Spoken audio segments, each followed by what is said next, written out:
Okay, thank you very much for all the presentations, and now we're going to have a time of exchanging some special ideas. But in order to, before we do that, I just want to give an opportunity to Kristina Tucker and also James McKay to first share their thoughts in terms of the Republic of Tea and also Lipton. So let's start with Kristina. Yeah. Oh, well, thank you. Are we, is this your slide? Yep. Okay, well, why don't you begin then? Okay, then we can have James doing the first bit. Okay. Oh, we're back to me. Okay, fantastic. So, and now we're back to Lipton. Here we are. So, hello, everybody. It's wonderful to be representing the Republic of Tea to all of you. Who we are, the Republic of Tea is the leading purveyor of premium teas and herbs in the USA. We enrich people's lives with our great tasting teas, herbs, botanicals. We emphasize education, innovation, and we have a mantra that is to live sip by sip rather than gulp by gulp. I'm joined here with 11 of my colleagues, all traveled from the USA. For 10 of them, this week was the first time they've ever touched Camellia sinensis with their hands. And for several of them, this is their first international trip, first time to leave the USA. So incredibly special. And I say these things because it leads into the really good news for you about tea in the USA. So many of these points that I'll highlight here, there are 6, ironically. I didn't know how magical the number 6 was for this convention. The first category is health, wellness, and function. Big driver for why Americans are drinking more tea. Americans are drinking more tea. So we're seeing that move. Yes, I agree. It's wonderful. And they're motivated by health, wellness, and function. They're also motivated by global care and giving back. Americans are more internationally connected than ever before. There are more diasporas across the United States, so people are becoming more connected internationally, and of course, we contribute that to social media and awareness of the world on a global scale. And there's more connection to caring about what's happening to people half the world away. So I think that's a considerable contributor to more Americans drinking more teas, herbs, botanicals. Also, Americans are learning more about origin. They want to know where their food comes from. They want to have those stories. So much of what we do is to tell the story.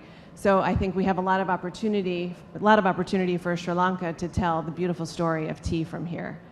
And then on my next slide, I have my other 3 categories. Great. So we heard this also. More Americans are looking for delicious beverages in their home. You know, this is a result after the pandemic to find ways to create that fun cafe experience, but in their home, and they're getting very good at it. So more and more consumption of delicious teas at home and getting creative, making those lattes at home, using concentrates like we have in the picture here to make their own chai, and then they can express how creative they are through social media and get a big following and share their own recipes, and it's a wonderful way for us to engage. And also, as e-commerce has developed, it's given Americans the chance to just have it delivered right to their door and then be able to experiment.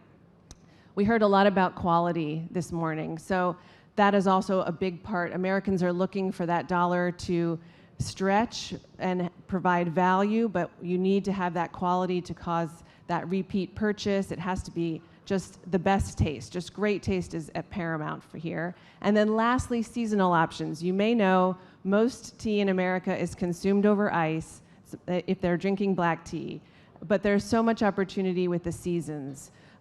We can lean into special occasions, holidays. A lot of tea in the US is consumed during the fall into the holiday season, and then we get another refresh with the new year when people want health and wellness again for that purpose. So those are that's a quick story of the Republic of Tea and tea in America and our trends. Thank you. Thank you very much, Kristina.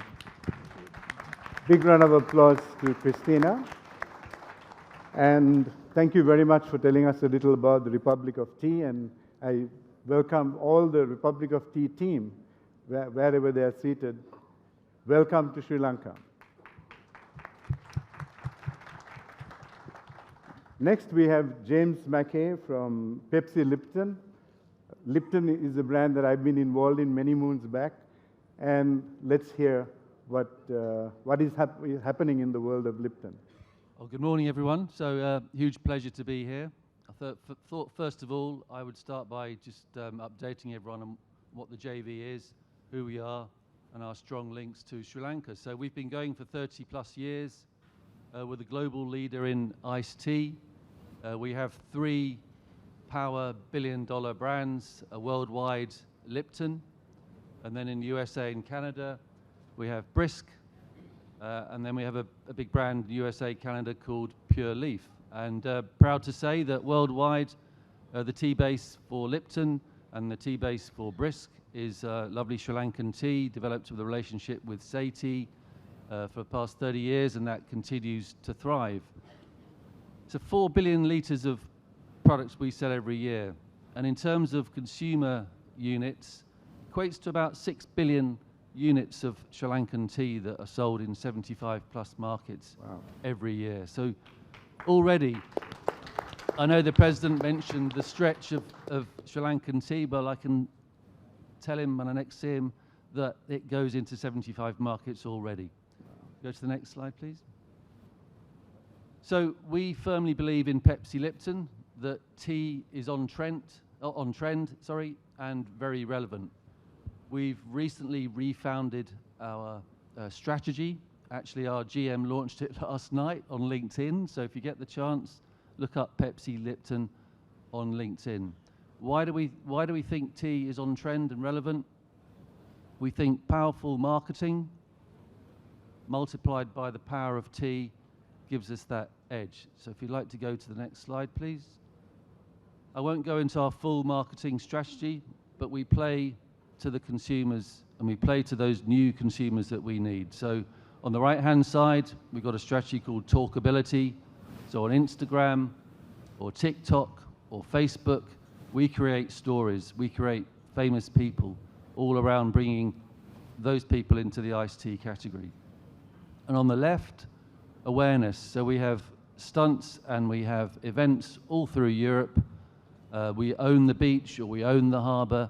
And again, we take that material and we put it back into the digital space, which is the way forward for marketing. That's just 2 elements of our 360-degree marketing approach. We go to the next slide, please. As a tea person, probably my most favourite part, but the second element of our strategy is what we believe the power of tea. Tea does provide infinite possibilities for mood, for moments, for formats, for channels. It really is endless, the types of products we can develop and we can disrupt the category. So we have a huge innovation pipeline, big R&D teams in the UK and in North America with a massive pipeline of products that you'll see on the market both next season, in the medium term and the long term. And I think the third element is tea provides positive impact. Tea is a force for good. We see it as a real force for good. Consumers are very demanding now. They make choices on purposeful brands, and we see that with all our products. So consumers expect that our tea is sustainably sourced. They expect to see a commitment to regenerative agriculture, deforestation, and most importantly, livelihoods. So based on that, if you go to the next slide, please. We really, truly believe that tea is on trend, it's relevant, and for us in Pepsi Lipton, it has a really exciting future. So thank you. Thank you very much, James. Can I just say one thing, Ravi? Sure. We launched a Lipton iced tea alcohol last year in North America. There we go. There we go. We're right on track. Excellent. So I think we've been looking at non-users. That's a category that we could look at. And I yet recollect the Lipton campaign with Chris Evert when they went into iced teas many moons back. Yeah. Okay. What I'm going to do now is pose a few questions to our presenters in the order they presented, and then open it out for any questions that the audience would have. So let's start with Ganaka. One of the points that you made was on energy. And as you also know, Sri Lanka has a very aggressive energy target in terms of renewables. In terms of the tea manufacturing process and industry, what do you see are the opportunities for us to move into renewables in terms of the tea manufacturing side? I think it's important to keep in mind that when you think about energy, for any manufacturing industry, cost is key. We've had very, very high energy costs in Sri Lanka for an extended period of time, and that's driven primarily by financing costs. But as you think forward, there's, of course, a lot of opportunity for you to have renewable solar, potentially wind, yet to be convinced that that's true for within estates, but definitely solar. But I think it's important to understand that there are limits of intermittent technologies when it comes to energy. You have to have your base load and mid load at an affordable price. Therefore, it is critical that you not only adjust for what is happening now, but you think forward and you influence the energy policy in a way that you have affordable energy going forward. That is true for every industry. It is also true for tea. Thank you, Ganaka. Mitsunori, I would like to bring you in at this stage. You talked a lot about China and what's happening in China. And what if you had to advise any one of the tea exporters or brand owners seated here of what you think is the essence of a good China strategy, what would be your advice to everybody seated here today?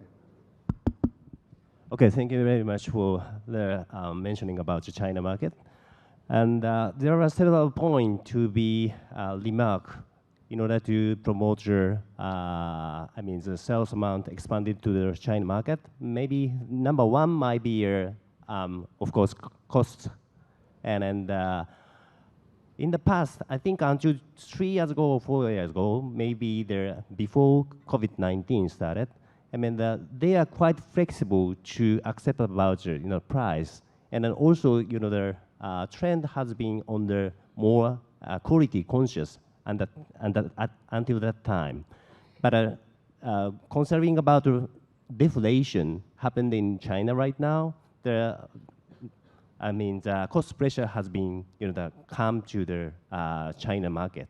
But at the same time, there is another diverse direction to be happen, because if your product have a different, being different, the character to be to the market, maybe you are going to have another premium price and also the profit at supplier, because there are quite a few number of the products sold in the China market, and then everybody try to being different from the others. So I think if you can promote your product or raw material being different from the others, that might be a key to go.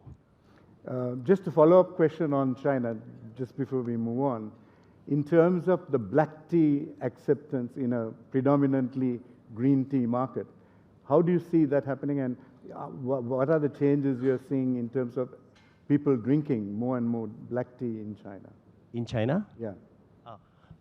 Second, please. The point. Sorry, in terms of Chinese, it is a predominantly green tea market, but there seems to be a need for more black tea amongst the younger generation. And how do you see that playing out? Oh, okay, I understand. Of course, China has black tea production as well, but I think which is not the same to the Ceylon or the Indian, because type of the tea leaves variety are different, and then also processing the method is also different, and then also I think they put in some brand as the Ceylon tea symbol of the quality. That might be one of the good approach to be adapted for the market. Thank you very much, Mr. Rooney. Let's move on to Sharon here. Sharon, you gave us an excellent overview of England and what's happening with the British tea market. Could you tell us a little more about Europe? Because I think that probably, in terms of the timing, maybe there wasn't enough time to expand on it. But I'd like you to share a few thoughts about the rest of Europe, and how the tea market is moving in that sector. Yeah, sure. So I did put up that short comparison with Germany, where, as I said, there's a strong focus on herbal infusions, and I think that's mirrored in other countries like Spain and France. But I would pick up on Shabnam's point that we don't have to be afraid of herbals or botanicals. We've got to see how tea fits into that world. Tea is the original benefit blend, and we shouldn't be afraid of seeing tea positioned along with that herbal or botanical market, which is actually growing and sometimes commands much better value than Camellia sinensis. So I really want to re-emphasize my point about the fact that we have to improve the value perception of tea. And that's not only about getting people interested in drinking artisan or specialty, which absolutely they are in Europe. So if you go to Germany, there's an absolute wealth of specialty tea shops. You actually don't see that in the UK. You'll see that in Spain, you'll see that in France. But we don't want to get competition between artisan tea and everyday tea. We need a halo effect. We need to raise the value perception of all teas. One little follow-up question to that. Organics, organic teas and stuff like that. Can you tell the audience a little more about how this trend is catching up in Europe and England? And I believe our members of UKTIA, English Tea Shop, are here. We were happy to visit them on Tuesday. They have a very successful organic brand. UK organics has gone up and down. It definitely has gone up and down. Difficult to position this. We're still in that inflationary cost of living crisis, and you do see purchases of organic segments going down in relation to when people want to save money at the supermarket. Again, I would say that organics does particularly well in countries like France and Germany. But we do have a strong organic market in the UK. I do think everyone who knows me knows I'm a technical and regulatory person. We do have challenges with getting harmonization with respect to regulations for organics. It's become particularly difficult since we sadly left the EU, and we have our own borders now to move these ingredients around and in and out of the country. But I do think there's a growing segment of consumers who are very interested in organics.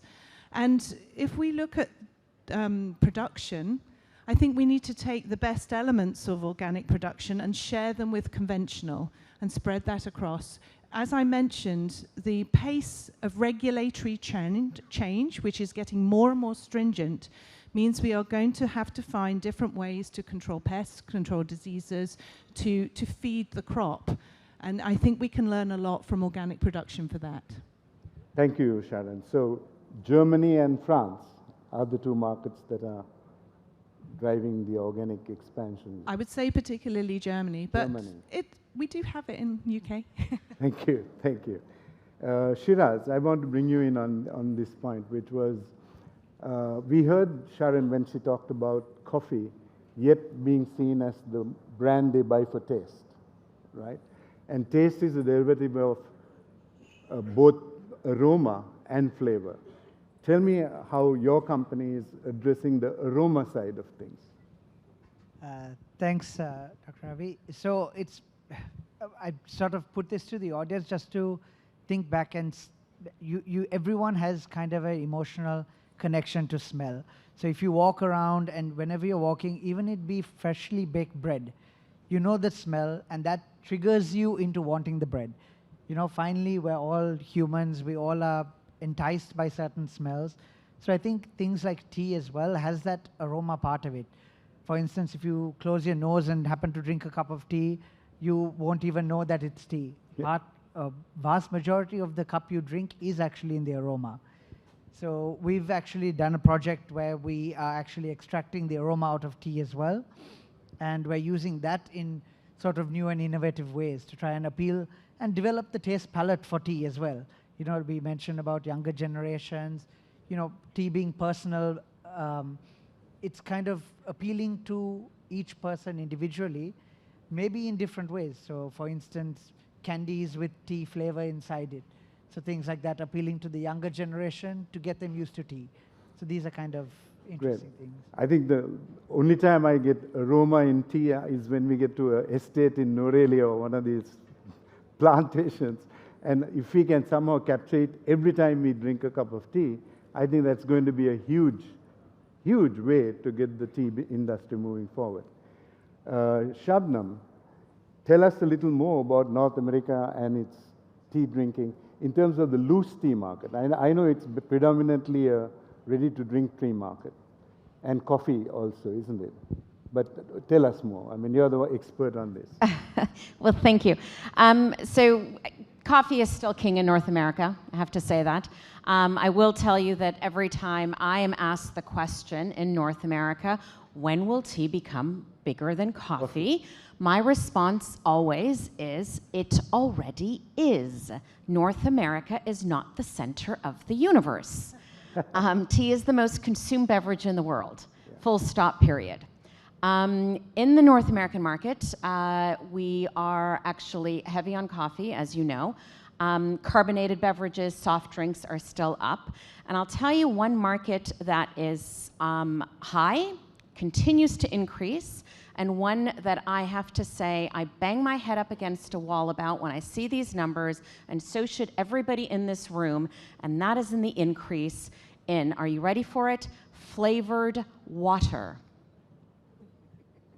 Flavored water. Water. Flavored. What's tea?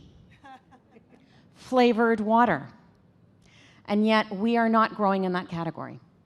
So the tea category in general is definitely growing. I can assure you of that, both in the United States, as Kristina's already confirmed as well, so I'm not a liar, and the Canadian market.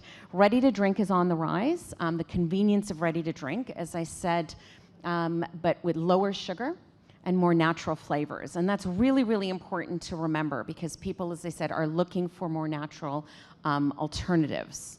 However, I think that we are seeing that the trend is on the uprise. In terms of bags versus loose leaf, convenience, as I said, whether it's ready to drink or whether it's tea bags, is going to always be on the up, and I don't see that changing anytime soon. Thanks, Shabnam.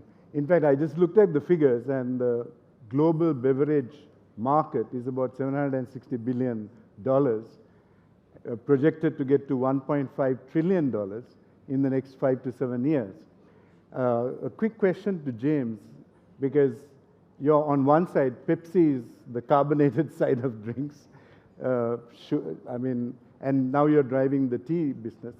So how do you balance the two goals? Because I'm sure this is quite an interesting battle that you had to fight. It's a good question, and it is a challenge, but I think you mentioned about sugar and sugar reduction and elements like that. So in the Pepsi portfolio, we compete for truck space, for shelf space, and for production space in the Pepsi portfolio. But we are their most healthy, refreshing, non-sparkling products because we've reduced sugar across the board from roughly 7 grams per 100 ml 5 years ago to below 5 grams per 100 ml across the entire board. And when you think that a Coke or a Pepsi is 10 grams per 100 ml, in Europe, for example, we're at 2.5 grams per 100 ml, and we sell more iced tea than we do Pepsi in France. So it's all about having a healthy offering. So sugar's one element. Of course, recycled packaging is the other element. But the third element is the power of tea. And that's what our strategy is now, is to drive that forward. Great, great. Are you sponsoring the Olympic Games by any chance? Is Pepsi involved in? Pepsi's definitely involved, yeah. Lipton? I haven't seen Lipton, but I've seen Pepsi. So. Okay, okay. Kristina, I want to give you an opportunity to tell the audience a little more about the Republic of Tea. because when I looked at your designation, Minister of Commerce and Enlightenment, I thought it might be good to get us all enlightened about the Republic of Tea. Thank you for asking that question. Yes, at the Republic of Tea started in 1992, and all of the employees of the Republic of Tea are designated as ministers. So I'm fortunate to be a minister of the Republic of Tea, and I have a heavy title. Mine is the Minister of Commerce and Enlightenment, so I hope I bring some of that to you. I'm always looking for it myself, found it here in Sri Lanka for sure. We are all ministers, as I mentioned. We call those who sip the Republic of Tea our citizens. Wow. So that's part of our connection to those that sip the Republic of Tea.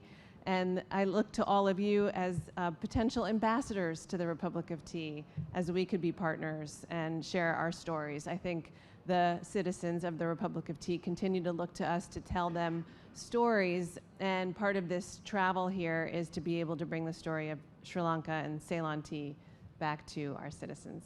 Thank you very much, Kristina. Pleasure. Okay, we have about about 5 minutes more, according to the time here. So I'm going to basically give every one of you a chance to. Oh, okay. I think, yeah, I think probably the better thing to do is to, if somebody had a question, you could ask the question loud. No, okay, we don't want to do that. Okay, so I'm going to give every one of you if you had to give one bit of advice to the audience in terms of expanding the tea market in terms of non-users, what would be that one bit of advice? So we'll start with Sharon. Thanks for that. Think outside of the box. I mean, you know, we want to maintain the tea drinkers that we have, but we want to think of new and interesting, bespoke, personalized ways to deliver tea to an expanding tea drinking audience. Different formats. Excellent. Ganaka? Knowing little about tea. Yeah, absolutely. I think just listening to everybody, the opportunity seems to be expanding quite significantly in terms of markets.